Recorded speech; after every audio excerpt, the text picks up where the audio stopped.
ऐसा क्यों है कि जहां मुसलमान विधायक है उन्हीं को हराने के लिए तुम आ जाते हो? अरे 5 ही तो विधायक हैं पूरी दिल्ली में, 70 सीटें हैं, 70 की 70 सीटों पर तुम क्यों नहीं लड़ाते? 5 सीटों पर ही क्यों लड़ाते हो? तो मैं ये पूछना चाहता हूं आप तमाम लोगों के जरिए इनसे कि ये आपके हमदर्द नहीं है। तुम कहां थे जब दिल्ली दंगे हो रहे थे, जब मैं और मेरी पार्टी एलजी का घेराव कर रही थी? तुम बताओ तुम कहां थे?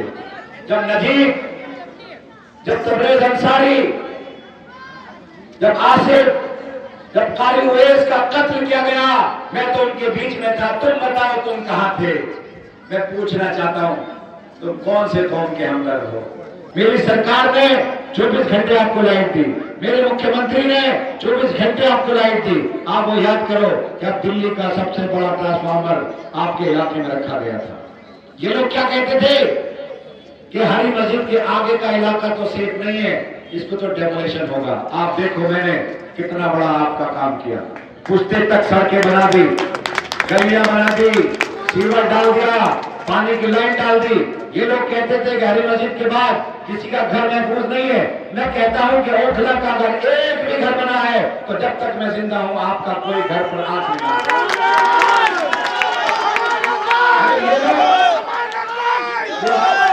ये वो लोग हैं जिनसे आपके घर महफूज नहीं, ये वो लोग हैं जिनसे आपकी इज्जत महफूज नहीं, ये वो लोग हैं जो 24 घंटे लाइट यहां नहीं आती थी। आप याद करो अब से 10 साल पहले का वक्त, आप मटेरियल ईटे, रोड़ी, बदरपुर मारुति कार के अंदर लाते थे नहीं लाते थे? लेकिन 10 साल से मैं विधायक हूं, एक दिन कंस्ट्रक्शन का काम बंद नहीं हुआ, एक दिन मटेरियल बंद नहीं हुआ। जब ये आए तो पूछना इनसे कि तुम बताओ, इधर 24 घंटे हम बगैर लाइट के रहते थे, तुम विधायक थे, तुम्हारी सरकार थी, तुम कहां सोए रहते थे? जब मटेरियल के नाम पर पुलिस वाले किचन रिपेयर करने के नाम पर हमको उठा कर ले जाते थे, तुम बताओ तुम कहां थे? जब शाहीबाग डेमोलिशन हो रहा था, शाहीबाग को जब उत्तर प्रदेश की तर्ज पर डेमोलिशन करने के लिए पुलिस आई थी तो तुम कहां थे? जब कंचनपुर डेमोलिशन हो रहा था जिसमें मुझे गिरफ्तार करके डीसी बना दिया गया, कलेक्टर बना दिया, तुम कहां थे? जब दिल्ली दंगे हो रहे थे, जब मैं और मेरी पार्टी एलजी का घेराव कर रही थी, तुम बताओ तुम कहां थे? जब नजीब, जब तबरेज अंसारी, जब आसिफ, जब कारी उवैस का कत्ल किया गया, मैं तो उनके बीच में था। तुम बताओ तुम कहां थे? मैं पूछना चाहता हूं तुम कौन से कौम के हमदर्द हो? एक जो हमदर्द है, ऐसा क्यों है कि जहां मुसलमान विधायक है उन्हीं को हराने के लिए तुम आ जाते हो? अरे 5 ही तो विधायक हैं पूरी दिल्ली में, 70 सीटें हैं, 70 की 70 सीटों पर तुम क्यों नहीं लड़ाते? 5 सीटों पर ही क्यों लड़ाते हो? तो मैं ये पूछना चाहता हूं आप तमाम लोगों के जरिए इनसे कि ये आपके हमदर्द नहीं है।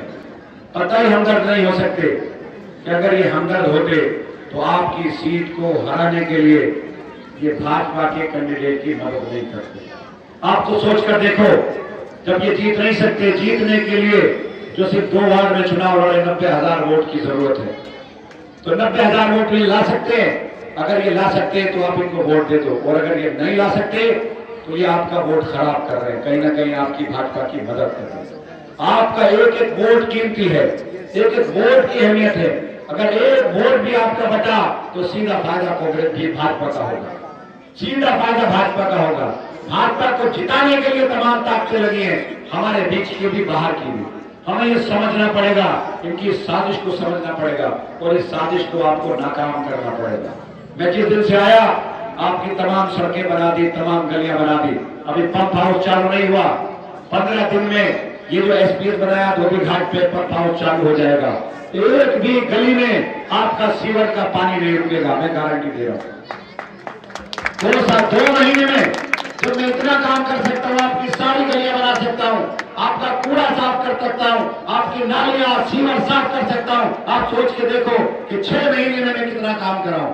मैं 5 साल नहीं मांग रहा, आपसे सिर्फ 6 महीने मांग रहा हूँ। 6 महीने में अगर आपकी तमाम परेशानियां मैंने दूर नहीं कर दी तो मैं आप बात नहीं।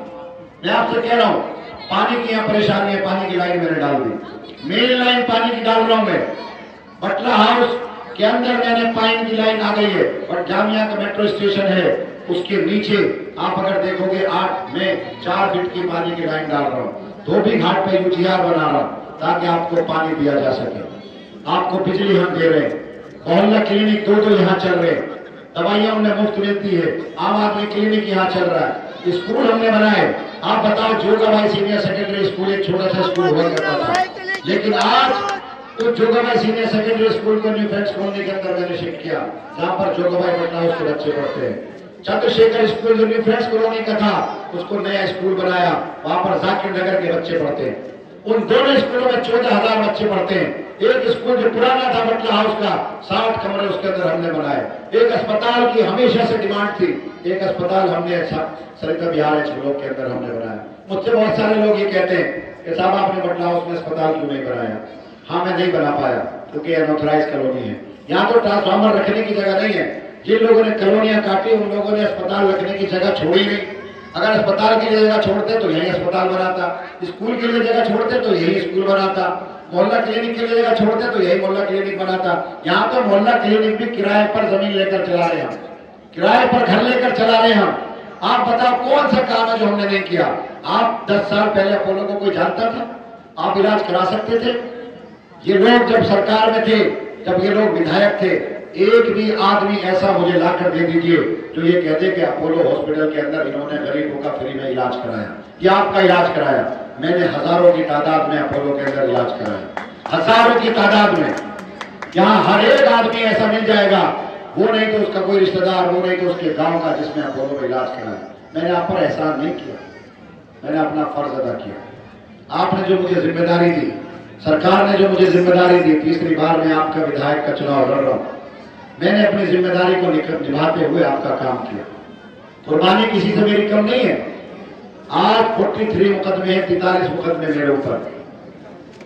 कंचन कुंज के डेमोलिशन पे मुझे पीसी बना दिया, शाहीन बाग का मुकदमा मुझ पे चल रहा है, वक्फ बोर्ड का मुकदमा मुझ पे चल रहा है, NIA ने मुकदमा मुझ पे कर रखा है। हिंदुस्तान की ऐसी कोई एजेंसी नहीं है जिसने मुझ पे मुकदमा न किया हो।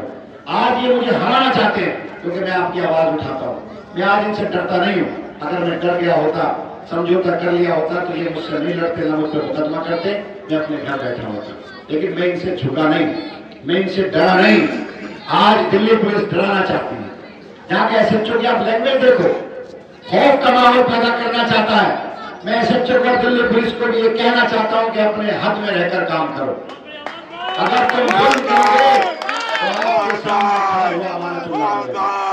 तुम मेरे बच्चे को फंसाना चाहते हो, तुम मेरी आवाम पर लाठी चलाना चाहते हो, मार्केट बंद के नाम पर तुम लाठी चलाते हो। पूरे दिन ट्रैफिक जाम पड़ा रहता था, तुम लोग कभी नहीं आए ट्रैफिक खुलवाने के लिए। ट्रैफिक पुलिस की जिम्मेदारी नहीं है, थाने की जिम्मेदारी नहीं है। मैंने अपने वॉलंटियर लगा करके ट्रैफिक जाम खुलवाने का काम किया। जामिया मेट्रो स्टेशन से ओखला हेड तक 4 घंटे जाम लगा रहता था, पुलिस वाला कभी नहीं आया। आपका एक लेंटर पड़ता, फौरन आ जाता, दुकान खुलेगी फौरन आ जाएगा, जबरदस्ती वसूली करने के लिए खड़े हो जाएंगे। हमें अगर कोई परेशानी है उस मसाइल पर कभी खड़े नहीं होंगे। तो मैं आप लोगों से बस यही अपील कर रहा हूं कि समझिए, अगर आपका वोट तकसीम हुआ तो यह भाजपा जीतेगी, और अगर भाजपा जीतेगी तो सोच लीजिएगा, आपकी ना इज्जत महफूज है, ना आपकी आबरू महफूज है, ना आपके घर महफूज है, ना आपके कारोबार महफूज है, ना आपको सड़क मिलेगी, ना आपको सीवर मिलेगी, ना आपको पानी मिलेगी। मोहल्ला क्लिनिक बंद हो जाएंगे, अस्पताल बंद हो जाएंगे, दवाइयां जो फ्री मिलती है वो दवाइयां मिलनी बंद हो जाएंगी, पानी जो फ्री मिलता है वो मिलना बंद हो जाएगा। हमारे जो काम है, हम कह रहे हैं अभी हम योजना लेकर आए हैं, जो हमारी माएँ बाएँ बैठी हैं, मैं ये उनसे कहना चाहता हूँ, 8 तारीख को हमारी सरकार बनेगी। सरकार बनते ही सबसे पहले 2100 रुपया आप लोगों के अकाउंट में हम देने का काम उनको हम लोग फ्री में इलाज कराएंगे प्राइवेट हॉस्पिटल में, चाहे वो 1 लाख रुपए का इलाज हो, चाहे वो 1 करोड़ रुपए का इलाज हो। माँ बहनों के लिए बसों में सफर फ्री है। हम अब स्टूडेंट्स के लिए भी बसों में सफर फ्री करने जा रहे हैं। मेट्रो के अंदर आधे रेट पर सफर फ्री करने जा रहे हैं। देखो, मैं कहना चाहता हूँ, दूसरा ओखला नहीं बसेगा, इस ओखला को ठीक करना हमारी जिम्मेदारी है। आज नशे से हर कोई परेशान है, इस नशे को खत्म करना पड़ेगा। केंद्र सरकार बैठी है, पुलिस बैठी है। क्या ये एसएचओ की जिम्मेदारी नहीं है कि जहां जहां नशा बिकता है उसको बंद कराए?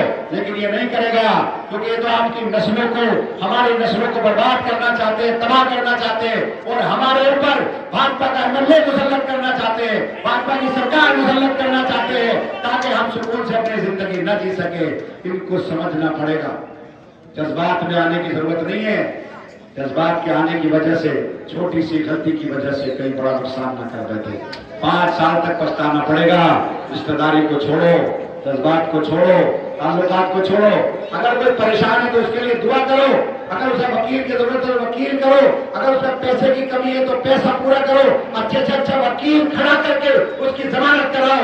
ऐसा मत करना कि आप हमदर्दी में अपने सामने हाथ लगा विधायक खड़ा कर दो, जहां आप जा भी ना सको, जहां ना आपके मकान बचेंगे, न दुकान बचेगी, न होटल बचेंगे, न घर बचेगा, न सड़कें बनेगी, न पानी आएगा, न बिजली आएगी। तरसते रहेंगे 5 साल तक। आप 5 साल तक इंतजार करेंगे। अमानतुल्लाह तो आपके बीच में 24 घंटे रहता है। कभी भी आप कॉलर पकड़ के ले आएंगे, आपके सामने आ जाता है। ये सरकार हमारी सरकार आपके लिए है। बस इन्हीं बातों के